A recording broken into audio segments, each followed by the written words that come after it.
জুলাই তো অনেক বড় এক্সপিরিয়েন্স না, এটা তো অনেক বড় স্কেলের একটা এক্সপিরিয়েন্স ছিল, সবার জন্যই অনেক বড় ট্রমা বলা যায়।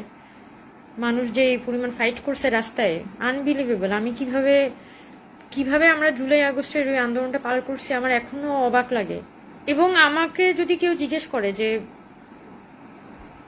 যে আমার মাথায় না একবার একবার আসেই নেই যে এটা দিয়ে টাকা পয়সাও ইনকাম করা যায়, মানে এটা তো আমার মাথায় আসতে হয়।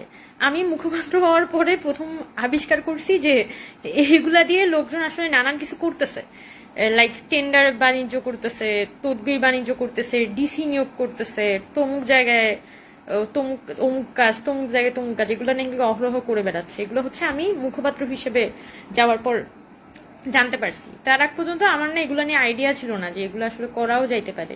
This is also a thing. So নিজেকে এরকম খুব অদ্ভুত ক্লাউনারি ফিল হচ্ছিল আর কি, যে কি ব্যাপার, মানে এগুলোও হয় আমি তো জানি না।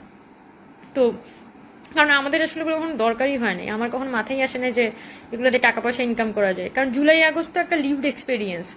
So why in the earth এটাকে আমি হচ্ছে একটা মানি মেকিং মেশিনে পরিণত করতে যাব?